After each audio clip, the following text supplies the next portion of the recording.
بسم الله والصلاة والسلام على رسول الله. أهلا بكم معايا في فيديو جديد على قناتكم جاتو ديليس.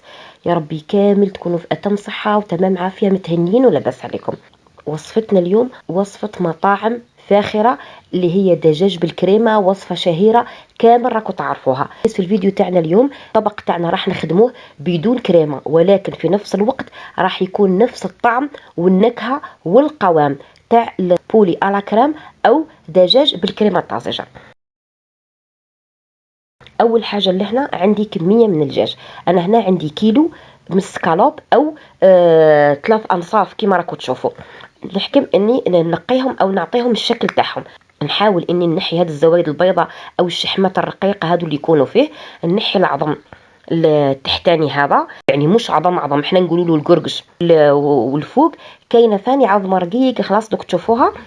هنا النصف هذا العظمه كي تمسيها تبان مالا، راح نحيها من الاول ومن بعد نقسم الصدر تاعي على زوج هكذا. هما في المطاعم عاده ينقيوه كيما راني ندير، بصح ما يقسموهش. انتي وامكانياتك. كان عندك مرصو واحد بك تحبي ترونشيه رقيق، ترونشيه عادي كيما السكالوب هذاك اللي نقليوه كيما حبيتي. انا لهنا حبيت كيما يقولوا نحكم العصا من الوسط، نحافظ على السمك تاع الدجاج، انه الاصل في الطبق هذا الدجاج يجي كيما تفهمنا خشين. مرصو كامل. انا معليش راح نقسمه على زوج باش تكفيني بك الكميه اللي عندي.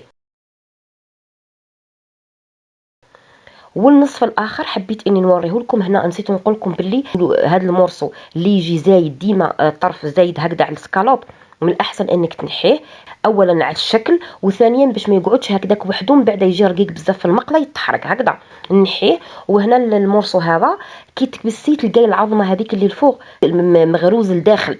لو كان نحب نحيه راح نفزدو. واش ندير؟ نقسمه قبل ومن بعد كي تفتح هكذا قدامي نجيب موس رقيق بالحركه هذه ديري في ولا نتبع هذاك العظم تخرج معايا فاسيلمون، وهكذا نكون حافظت على نفس الشكل تاع صدر بلا ما نفزدو.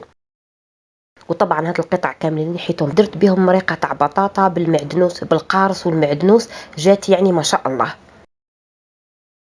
دوكا نجيو للتتبيله. هنا عندي شويه تاع الثوم حوالي 2 سنات، درت لهم ربع كاس تاع خل ومغرف كبيره تاع لا موطارد، ملح فلفل الكحل وليزرب دو بروفونس. شوفوا الوصفه الاصليه فيها الا ملح وفلفل الكحل فقط. انا لهنا حبيت اني نزيد لمسه برك تاع ليزرب دو بروفونس على النكهه، وباش تنحي لي هذيك الريحه القويه هذيك تاع الدجاج. وانتي دبر راسك، تحبي ديريها تحبي تنحيها، تحبي ديري اي تابل اخر، مع مراعاه حاجه واحده برك ما تكتريش التوابل. الوصفه هذه لو شارم تاعها انك تذوقي زوج حوايج با بلوس، الدجاج والكريمه فقط هكذا.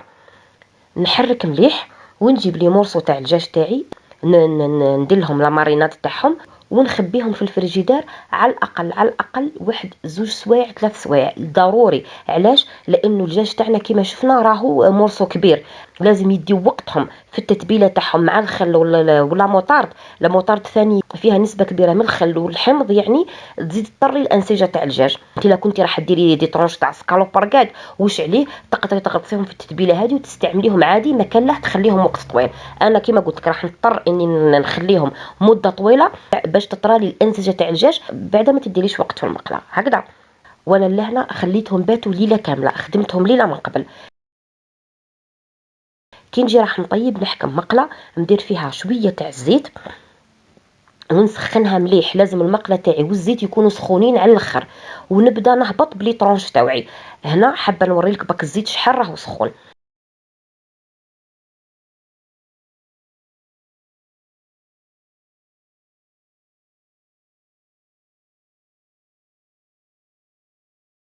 نخليها ثواني على الوجه الاول ونعاود نقلبها على الوجه الثاني. حابه نعطيها شوك او صدمه باش تقعد لي طريه وتحتفظ بكامل العصاره تاعها لداخل. دركا بعد ما قلبتها نقص النار للطرف، نغطي عليها ونخليها طيب في عقلها هكذاك. بعد ما فاتوا هنا واحد 5 دقائق هكاك على الطياب، حبيت اني نوري لكم كميه الماء اللي طلقوا الدجاج. ضروري اني كنت نغطي عليها ونقص لها النار باش تطيب في عقلها، لانه كما تفهمنا لي مورسو تاعي راه مخشان هكذا. نخليها في عقلها خلاص ابتي فو حتى وين يعني تتشرب لي هذاك الماء كامل اللي طلقاته. هنا والله ما على بالي ابيبري حوالي بالك واحد 10 دقائق حتى لربع ساعه ليسونسيال كي نطلع عليها نشوفها باللي شربت اخر قطره من الماء وبدات تتحمر. نهبط عليها بمورسو تاع الزبده اولا على الطعم، وعلى بالنا بلي لا كريم فريش بطبعها دسمه، بما انه ماناش مستعملين الفري كريم فريش، ما لا لازم لاصوص تاعي تجي شوي دسمه. وحاجه الثالثه انه تزيد تعاوني انه السكالوب تاعي يتحمر مليح، نخليه يتحمر بيان على لي دو كوتي منا ومنا حتى يديو هذا اللون الذهبي المميز، او ميم طون يطلقوا لي هذه الطبقه او البقايا في المقله، لانها هذه هي الرسم الكل. هكذا دوكا نحايد المقله تاعي ونجي باش نخدم لا كريم. هذه الطريقه كنت خدمتها معكم من قبل في فيديو يعني مستقل على لا كريم فريش، راح نخليه لكم في صندوق الوصف. حكمت نص اطره تاع حليب، انا لهنا مستعمله نص اطره تاع حليب لانه عندي يعني ما شاء الله كميه تاع عائله، عندي كميه كبيره. انت طبعا الحليب تستعملي على حسب كميه لاصوص اللي راكي تحوسي عليها. نص اطره تاع حليب بارد، نهبط لها بمغرف كبيره تاع نشا مش معمره مليح، هذه المغرفه صغيره على المغرف العاديه تاع العشاء، اوكي كملاحظه برك. نحرك طبعا كلش بارد في بارد، ونخلي الحليب تاعي يغلي ويعقد. بعد ما يعقد الحليب نطفي النار ونهبط عليه بمغرف كبيره تاع الفرماج. انا لهنا مستعمله الفرماج تاع البيدون، انت اي نوع فرماج اطارتيني او فرماج بلون عندك تستعمليه، تحبي حتى تستعملي هذاك الجبن المنكه كيما حبيتي. الجبن البنات ما تضيفيهش من البدايه يعني والحليب بارد وتخليه يغلي على النار باش ما يغلبكش، وقادر انه يلصق لك في الكاع تاع الكاسرونه. مع الاخر طفي النار ثواني برك، يدي من الحراره هذاك تاع الحليب نميكسي كلش وسي بون.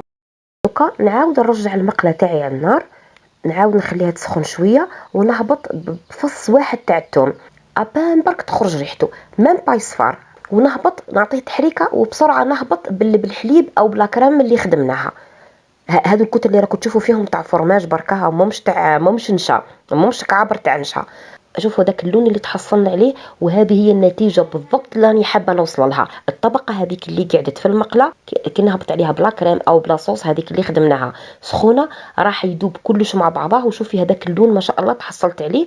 ما عليا غير اني نبقى نحرك فيها، نزيد نعاونها انها تكرط المقله وتنحي كامل هذيك الطبقه المليانه بالنكهه والعصاره تاع السكالوب والتتبيله، ومامتو ما تلصقليش في كاع المقله. هنا كملاحظه اخيره، شوفوا لا كريم تاعي او الليكيد اللي راهو في المقله، شوفوا وين راه واصل. وهنا بعد ما فات حوالي 2 دقائق، مام با 2 دقائق، شوفوا لحد وين راه يوصل. عاودت ثقالت وتكثفت معايا، صدقوني وبامانه طبق الاصل لا كريم فريش ليكيد. هنا ناكد لا كريم فريش، الحكايه هذه اللي درناها رانا قلدنا لا كريم فريش ليكيد تاع الطبخ مش تاع الحلويات، تفرق. قلت لكم راح نخلي لكم الفيديو اللي هضرتنا على لا كريم فريش بالتفصيل في صندوق الوصف. دوكا انت القوام هذا اللي تحصلت عليه انت اللي تحكمي فيه. على بها بك الحليب من الاول درت له شويه بك تاع نشا، هذاك هو ما يزيد يغلي مع البقايا هذوك تاع سكالوب يعطيني القوام المناسب. وانا لهنا مدايرته القوام تاعو اونتر دو كما يقولوا متوسط، ماو هذاك الخفيف ماو الثقيل، لانه اليوم راح نديرها مع الطالياتيلي. نفس القوام تقدري تستعمليه مع الرز، يعني قصدي تسقيه الى حديريها مثلا مع الفريت او طبق وحده يعني تغميسه وحدها، زيدي خلي لا كريم تاعك تعاود تعقد شوي اكثر من هذا القوام. وهذا كان الشكل النهائي للطبق تاعنا اليوم. كما قلت لكم انا رافقته مع التلياتيلي، وهذه كانت لاصوص تاعنا بامانه طبق الاصل لاصوص تاع المطاعم. انديري راكي مستعمله لا كريم فريش سكالوب راهو طايب للقلب. انا اكتفيت بالتحميره تاعو، حابه تزيدي تعاودي ترجعيه يغلي شويه في لاصوص كيما حبيتي. انا نفضلو هكذا محمر بالطريقه هذه، ولاصوص نحطها برك من الفوق عليه الحاجه اللي راني مقدمتها معه. هذا ما كان، نتمنى الفيديو تاع نهار اليوم يكون افادكم ولو بالشيء القليل. ما تنسونيش من دعمكم وتشجيعكم، والف شكر لكم.